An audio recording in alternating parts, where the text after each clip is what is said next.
One of the reasons my wife and I became involved in the work of Spring Hill Academy Preschool and decided that we were going to spend the rest of our lives working with young children rather than retiring is because, being the parents of 6 children, our oldest is 34, and we have 9 grandchildren now, we realize the inestimable importance of childhood.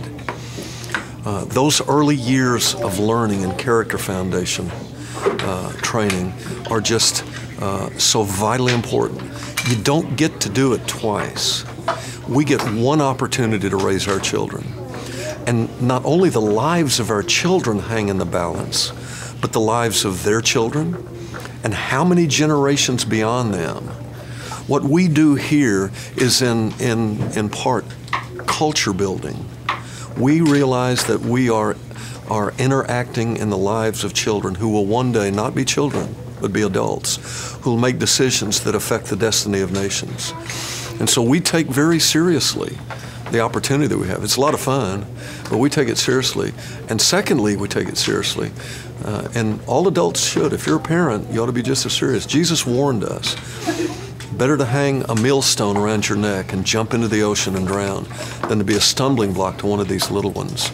So we want to create an environment that works in harmony with the home, that respects the authority of the parents, and that begins to give children the character foundations and the learning foundations that will help them be successful men and women in the years to come.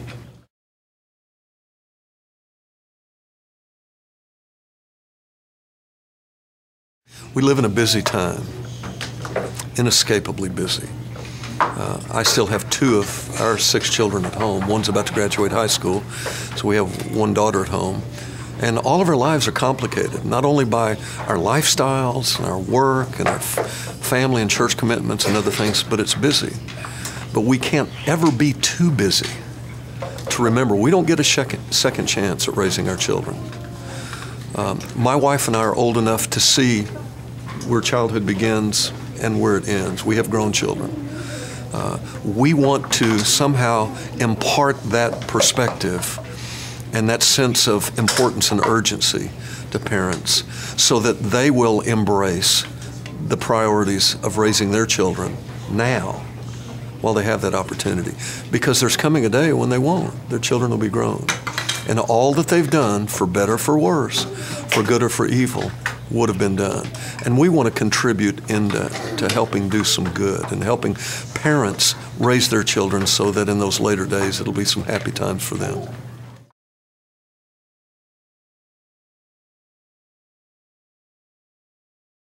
There's a concept in education that used to be well known from the Latin in loco parentis.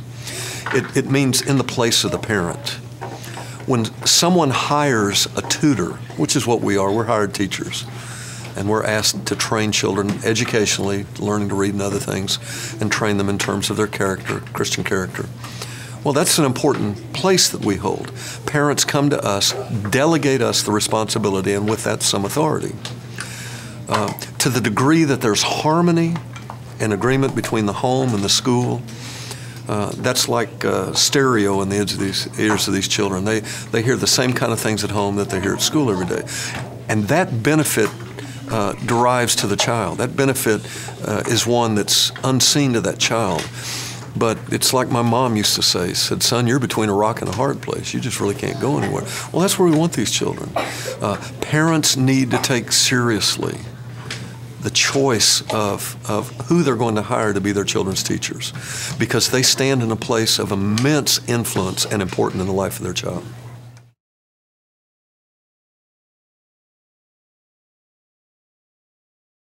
As a Christian, the Bible talks much implicitly and explicitly about discipleship, and it just means training.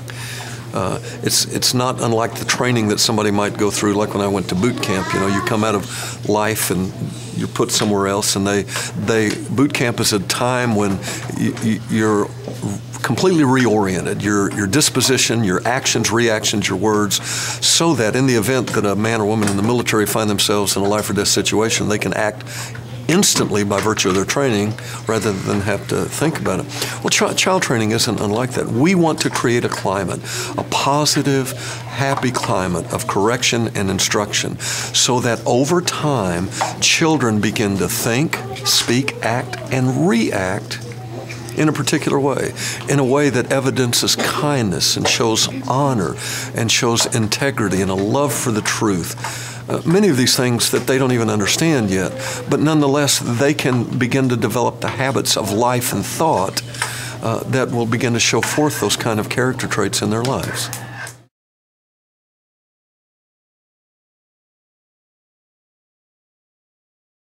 Teaching young children isn't as hard as a lot of people think it is. I may be giving away a trade secret here, I don't know, but at the risk of doing that, I can tell you that there are two absolute prerequisites to teaching young children. Number one, you got to convince them you love them. And if you can't stand being around kids, they'll pick it up in an instant. But you convince them you love them and convince them they're having fun. Teaching a child is easy if you do that.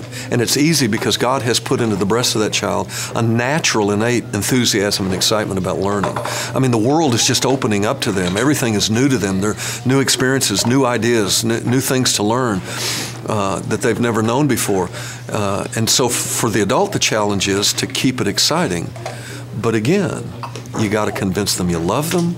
You got to convince them you have fun, and those are the two pillars or the two anchors of what we do here.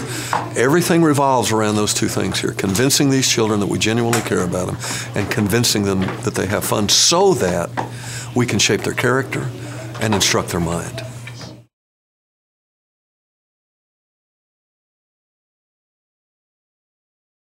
Childhood is a lot like building a house. And by childhood, I mean from birth up, let's say 12th grade, where I have a senior son who's graduating this year, so I'm thinking a lot about his commencement into adulthood. But childhood is a lot like building a house. I mean, you have site preparation, you have to lay or build a foundation. Now, you can have $1 million home, but if it's on a bad foundation, the home's going to be almost worthless. So whatever you do, you got to make sure you get the foundation right. You got to lay that foundation properly. That's not the only step in building a house, but it's certainly a vital early step that, if neglected, can only be neglected at great cost and great consequence. In building a house, it can be corrected expensively. In talking about raising children to be young men and young women, often it can't be corrected. Better to spend the time to do it the right way and lay those foundations of character training and education properly so that as that house is constructed in the years to come, we have an edifice in the end that we can stand and admire, a man or a woman of integrity and honor and Christian character and who contributes to their family and their society.